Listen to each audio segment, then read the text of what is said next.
The chapter of Ready Player One covered in this episode features misogyny, gay panic, accusations of paedophilia, transphobia, specifically transmisogyny and outdated language, obsessive, predatory and persistent stalking behaviour by a man for a woman, and mentions a real-life figure alleged to have engaged in sexually inappropriate behaviour. As ever, I do my best to critique this book's handling of subjects like this, but if you feel you may be affected by any of these sensitive issues, I advise you to listen with care.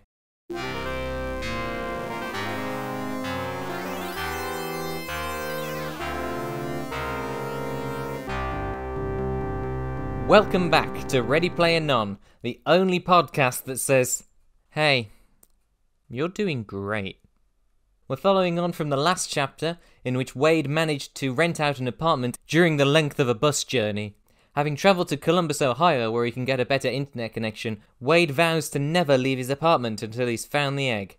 Do we have an understanding? I certainly hope so, because it's time for Level 2! So after another mostly blank page that just says Level 2 on it, and the aforementioned quote from Groucho Marx, we're into Chapter 17. This chapter starts with one of those homestuck pestalogs between Parzival and Artemis. This chat log goes on for about 5.5 pages, and it shows us the first time that Artemis has ever responded to one of Wade's chat requests. There is a distressing amount of realism here in how both of them type, because as somebody who was once a teenage boy, I'm cringing through time about 14 years. I can remember having conversations like this, back when I thought this was how you were supposed to talk to girls. Right, let's get started. So Artemis starts off by saying yes, she's finally responded to his chat request, only to tell him to cut it out. You know, because they're rivals, and they're always on the hunt, but it's not good for Wade to keep pestering her. Artemis says she prefers to use this chat log system instead of a virtual chat room, because when she's typing she rambles less, and comes off less as a flibbity-gibbet. There's that word again. Wade says, I don't think you're a flibbity-gibbet. You're enchanting.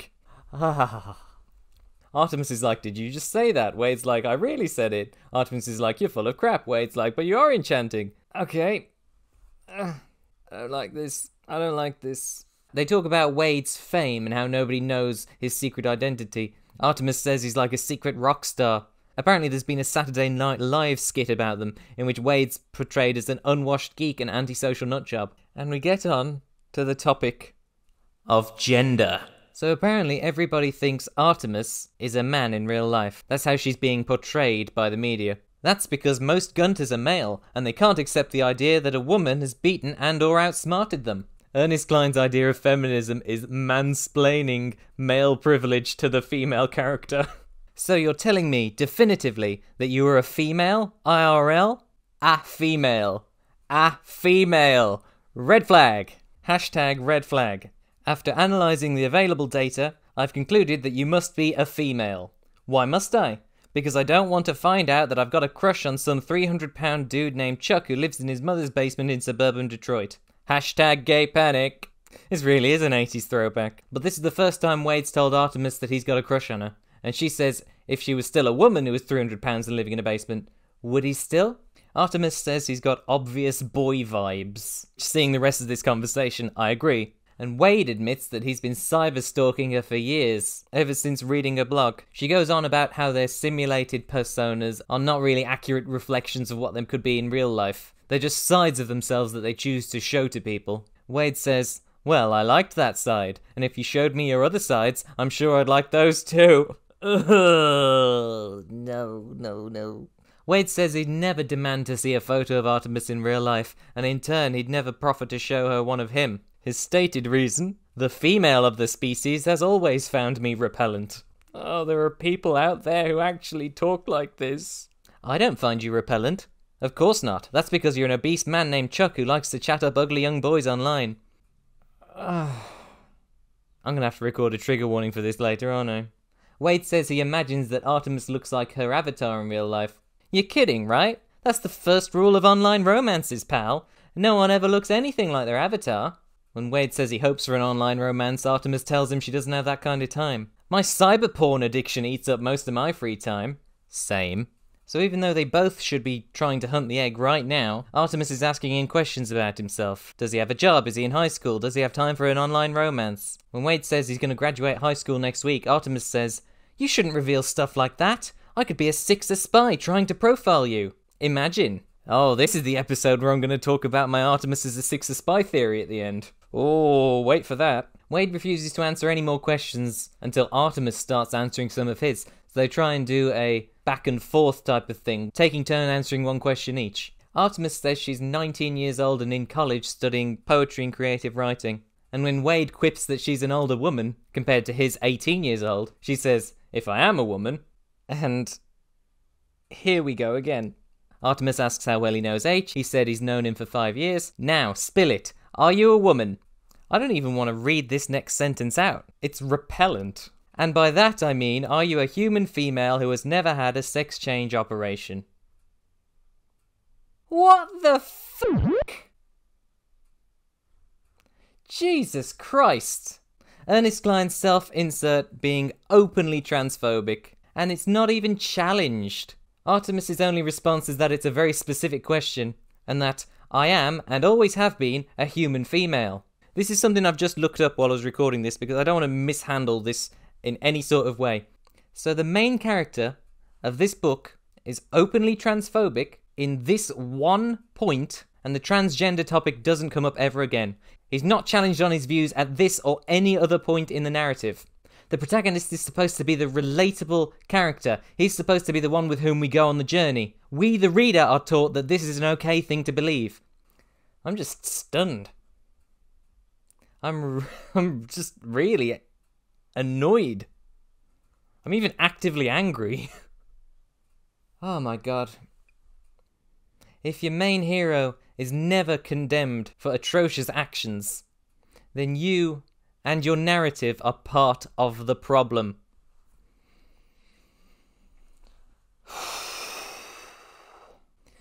Right, let's crack on. Artemis claims to have no siblings or surviving parents. Wade confirms back to her that he's not working in a duo with H, and that he gave her that tip about Joust just to be helpful. Artemis claims to be brunette with blue eyes, and as far as Wade knows, looks the same as her avatar. Favourite movie, Highlander, blah blah blah. Wade says, "When can we chat again? After one of us finds the egg. That could take years. So be it. So be it. If this is the quality of your conversation, please never subject me to one ever again." Artemis tells him to stop getting in touch, but Wade says he's going to persist in emailing her, and I'm sure his years of unhealthy cyber-stalking are going to be rewarded by the narrative. Artemis, I guess, quips about blocking his email address, and after a mutual goodnight, the chat log ends. Okay, so we go back to prose at this point. We've got a passage here that's sort of a time passes montage, along with a told and not shown beginning of a romance between these two characters. It begins when Wade emails her once a week and is surprised that she always responds, albeit with one line saying that she's too busy. After a while, his persistence wears her down, which is of course the key to a good romance, and their emails start getting longer and more personal. At first a few times a week, then at least once a day and sometimes more. Whenever an email from her arrived in my inbox, I dropped everything to read it. Within the space of one paragraph, we find out that they start meeting in private chat rooms. We played vintage board games, watched movies, and listened to music. We talked for hours. Long, rambling conversations about everything under the sun. So again, told and not really shown what the connection is between these two people. We seemed to have everything in common. We shared the same interests. We were driven by the same goal. She got all of my jokes. She made me laugh. She made me think. She changed the way I saw the world. How so? Using your prose, tell me how your worldview has changed. Isn't it nice to find someone with common interests in a universe specifically built around common interests? In the space of another paragraph, we find out that their rivalry becomes all but forgotten, and they start sharing their theories and interpretations and what they're currently researching into. I couldn't make myself be cautious around her. A little voice in my head kept trying to tell me that every word she said could be disinformation and that she might just be playing me for a fool. But I didn't believe it. I trusted her, even though I had every reason not to. I'm the little voice saying that. And then in another paragraph we find out that Wade graduates school during June. The date on the chat log was February, so 4 months of time has passed in the space of 4 paragraphs. He graduates and they email him his diploma. When I finished school, I'd intended to devote all of my time to the hunt, but all I really wanted to do was spend time with Artemis. We got another page break here heralding a new part of the narrative, in which Wade calls Artemis his new online pseudo-girlfriend, and has apparently started to nickname her Artie. Now that he's got nothing but free time, he started making the climb to 99, which is what Gunter's call leveling up your avatar to the maximum. Artemis and H had both recently done it, and I felt compelled to catch up. So now that he's got nothing but free time and money, he explores the Oasis and completes every quest he can find, jumping up 5 or 6 levels in a day, and just getting more powerful. Because, you know, he wasn't overpowered before, was he? He wasn't completely overprepared with all his knowledge. And he also plays through a Goonies quest with Artemis. I don't give a shit about the Goonies. So I'm going to use this opportunity to say, why is he still getting money? It's been 4 months or more since he first rose to prominence, and people are still paying him for endorsement deals? When Saturday Night Live portrays you as an overweight, unwashed geek, surely that's going to be damaging to your reputation. How is it that the world's foremost Gunter is somehow a career option, and not just a level of forgettable overnight celebrity? We also get a bit more on Wade's research into the Quatrain, a 4-line poem that I'm not going to bother repeating here. There's a 13-line paragraph here about a late 60s Japanese TV show called The Space Giants, which had been dubbed in English and rebroadcast in the United States in the 70s and 80s. I've never heard of this, but Ernest Cline wants you to know that he definitely has heard of it. He knows there's an alien villain named Rodak. He knows there's a family of transforming robots living in a volcano. He knows the main character Miko blows a whistle, which is why it ties into the poem. But that entire paragraph, at the very end, is discounted as being irrelevant to the riddle. Ernest Cline just wants you to know he's heard of something you haven't heard of, and that he knows it better than you do. It's got nothing to do with advancing the plot. It's just a dead end. And then one Saturday morning, Wade's watching old 80s commercials for cereal, and that leads to an actual breakthrough. This is a real thing that happens in the book, and it is stupid.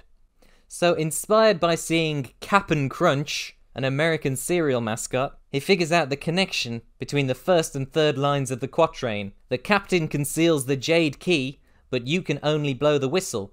This refers to famous 70s hacker John Draper, alias Captain Crunch. Draper was one of the first phone freaks, and he was famous for discovering that the toy plastic whistles found as prizes in boxes of Cap'n Crunch cereal could be used to make free long-distance phone calls, because they emitted a 2600 Hz tone that tricked the old analog phone system into giving you free access to the line. Which I've just looked up, and yeah, that's more or less true. But then there's a significant portion at the bottom of John Draper's Wikipedia page, involving allegations against him as part of the Me Too movement. Like the Revenge of the Nerds reference a few chapters ago, this is certainly not a reference that has aged well. Anyway, Wade reasons that the whistle that he needs is concealed in a box of Cap'n Crunch cereal, but he's got no idea where it could be, apart from the clue in the second line of the poem, in a dwelling long neglected. So he visits recreations of the Addams Family house, the abandoned shack in the Evil Dead trilogy, Tyler Durden's flophouse in Fight Club, and the Lars homestead on Tatooine. All things Ernest Cline has heard of, and he wants you to know he's heard of them too. Predictably, all of these are dead ends in the quest. He's still puzzling out the final line once the trophies are all collected. But that's as much progress as he makes. Every time I revisited the quatrain, my ongoing infatuation with Artemis would undermine my ability to focus, and before long I would close my Grail diary and call her up to see if she wanted to hang out. She almost always did. But it's fine that Wade is too horny to figure out the riddle, because from the looks of the scoreboard, nobody else has either. We've got another page break telling us that weeks pass, and Artemis and Wade spend more and more time with each other. A river of words flowed between us. But again, we don't actually find out what this river of words is. We are told and not shown. Though on reflection, if it's anything like that conversation from the start of the chapter, I'm kind of glad that we don't get to see it. So Wade, like a freaking idiot, has essentially told Artemis his life story, up to and including his real name. Whereas Artemis is kept stum, and all he really knows is that she's 19, she lives in the Pacific Northwest, and that she insists she doesn't look like her avatar, even though that's what Wade continues to picture in his head when he thinks of her in real life. His spending more time with Artemis means that his friendship with H is being neglected. H knew I was falling for Artemis, but he never gave me too much grief about it, even when I would bail on him at the last minute to hang out with her instead. He would just shrug, tell me to be careful, and say, "I sure hope you know what you're doing, Z." Wade admits he doesn't know what he's doing, but he can't help it. I really don't like this next sentence. Somehow, without realizing it, my obsession with finding Halliday's Easter egg was gradually being supplanted by my obsession with Artemis. Oh my god.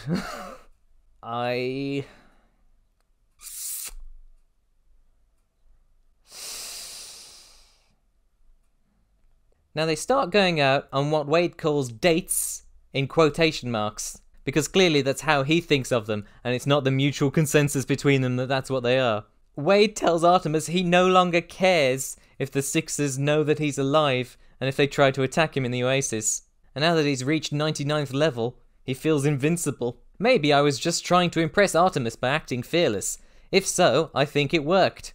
So they go to these exotic dates in disguise so that the tabloids don't pick up on it, apart from one exception. One night, she took me to see the Rocky Horror Picture Show in a huge stadium-sized movie theatre on the planet Transsexual. I know that's a reference to the Rocky Horror song, but I also think that's not really a word we can use anymore. It's not really my place to say, and of course every trans person is different, but I feel like a cisgendered author should be a bit more responsible than using it as a name of a planet. But anyway, they go to this Rocky Horror Picture Show screening, and as in real life, there's audience participation with the showing of the film. Normally, only long-standing members of the Rocky Horror fan club were permitted to get up on stage and help act out the film in front of the giant movie screen. But Artemis used her fame to pull a few strings, and she and I were both allowed to join the cast for that night's show. The planet's a no PvP zone, so Wade feels safe enough to do that. Artemis plays Columbia, and Wade plays Eddie, the character who, in the film, is played by Meatloaf. And he alters his avatar to look just like Meatloaf. Side note, Meatloaf is also on my shit list. Artemis turns out to be better than him at performing the Rocky Horror Picture Show. My performance and lip syncing still kinda sucked. Luckily, the audience cut me a lot of slack because I was the famous Gunter Parzival and I was clearly having a blast. After the show, Wade tells Artemis that was the most fun he ever had in his entire life, and that was when she leaned over and kissed me for the first time. I couldn't feel it, of course, but it still set my heart racing. Despite the perils of falling for somebody over the internet, Wade has got it bad. And our last sentence in this chapter is, "And then one night, like a complete idiot, I told her how I felt." End chapter 17. God, that was a journey, wasn't it? I didn't like anything that just happened. And not just even from a personal perspective, some of that stuff was objectively actionable. I did say I would, so here's my Artemis is a spy conspiracy theory. So a couple of chapters ago, when Wade had his conversation with Nolan Sorrento, Sorrento said he's going down the scoreboard contacting each of the Gunters in turn. So it'd be Wade first, Artemis second, H third. After Wade logs out and his stack blows up, the first person he speaks to is H. And I feel like during that sort of time, Sorrento could have got in touch with Artemis. When the Gunters have their big meeting, Artemis is the one who's monitoring the situation at the flat-topped hill. She laughs and then covers up her laugh when Daito says there might be a Sixer spy in their ranks. When H and Wade are the only two left in the chat room, that stack of books falls over or whatever, and Wade thinks there might be a spy. Artemis was the last one to leave, so if she knows how to make herself invisible or something, she could have pretended to have left and then remained there. And now for this entire chapter she's been probing Wade for information. What his secret identity is and whether he works with H, and what progress he's made on the next riddle. And Wade, like an idiot, has actually shared all his research and theories with her. She even knows his real name. It's a honey trap.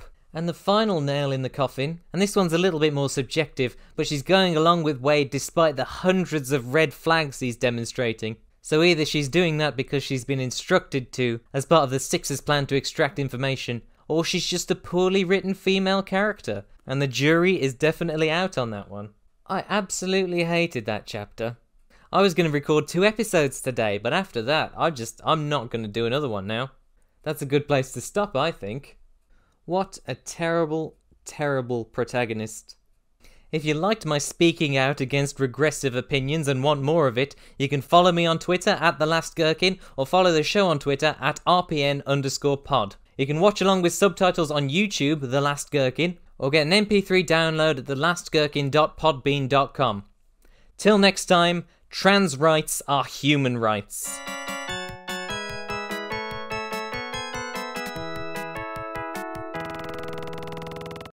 Ba-da-da-bam. Talking volume. I literally just read that email. Why are you telling me about it now? I'd say it's nice that he's found someone... I keep forgetting to turn my mute. End chapter 18. I thought we were on 17. Wait, hang on. Oh wow, this font is terrible.